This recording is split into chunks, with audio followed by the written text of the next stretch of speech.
you guys know that one of my absolute most anticipated movies of this year, like right up there with The Odyssey, right up there with Dune 3, right up there with Avengers Doomsday, is Project Hail Mary. I cannot wait to watch this. I saw my first bit of it at last year at CinemaCon when they gave us a presentation on it. My jaw was in my lap. I could not believe how good it looked. And the other day we heard the first reactions from the film.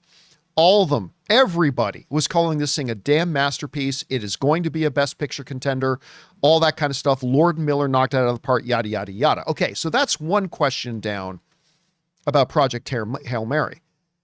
There's still a second question, though. Is anybody going to go see it?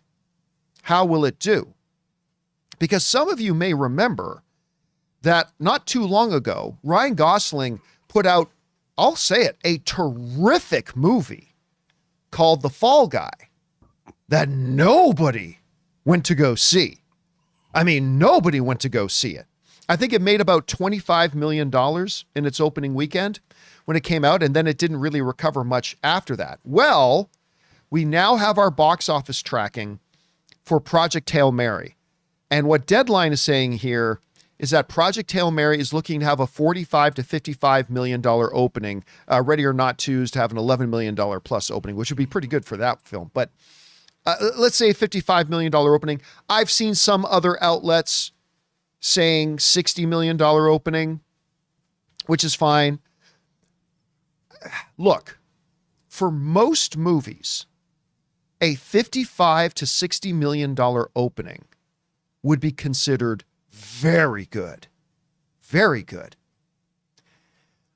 But I feel like, while not a $200 million movie, I feel like this is a more expensive film. It's probably going to need to make more than that to break even and all that sorts of things. But Rob, it kind of goes to what one of my fears has been about it, which is this going to catch people's attention who are not already fans of the book? Is the trailers, because the first trailer they put out was not their strongest lead. It wasn't their strongest effort. The subsequent trailers have been better. But like what we saw with Alita Battle Angel, which had great second and third trailers, the first trailer was bad and they were never able to recover. They were never able to win the audience back. You never get a second chance to make a first impression. So I've often wondered, and we've talked about on the show, was that first trailer, even all the trailers, is this something that looks like it's going to appeal to the wider audience that don't already know the book? And I've questioned that.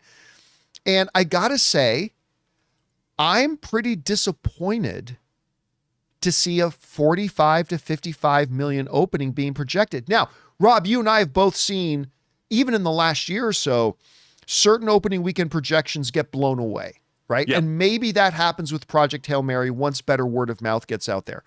But I got to say, I'm pretty disappointed to see these numbers. These aren't bad. They're twice as good as what The Fall Guy was, but I was hoping to see bigger.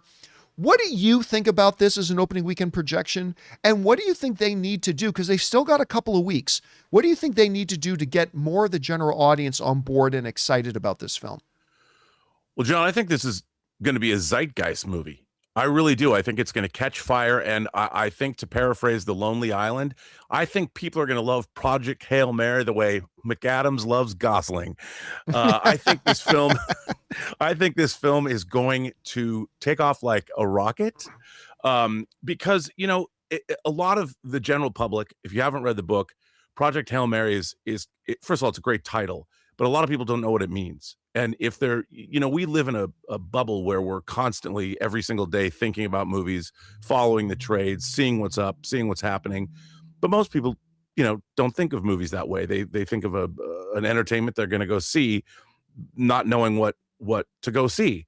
And I think the thing about this film is I think it's coming out at the perfect time.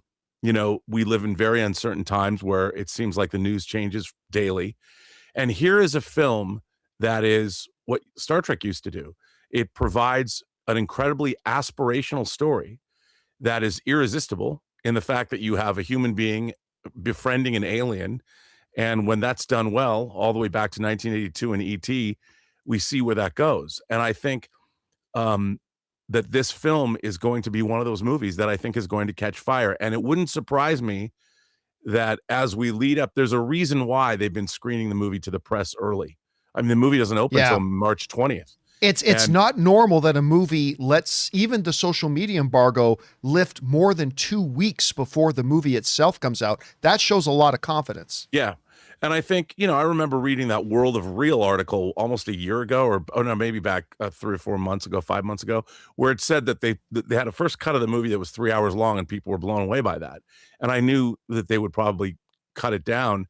And the movie, it has like the book, it has a non-linear structure. And I think people are going to fall in love with this film, and it's really, there's already featurettes. There's a new featurette with Ryan Gosling in it. And, even Mark Avery, I told you, Mark Avery, Ryan Gosling's stylist, who I interviewed for, on this channel for Designing Hollywood. Yeah. He sent me this text or via Instagram. And he goes, you were the first person to be on the Project Hail Mary bandwagon. And he hadn't even left to go work with Ryan Gosling on the movie yet.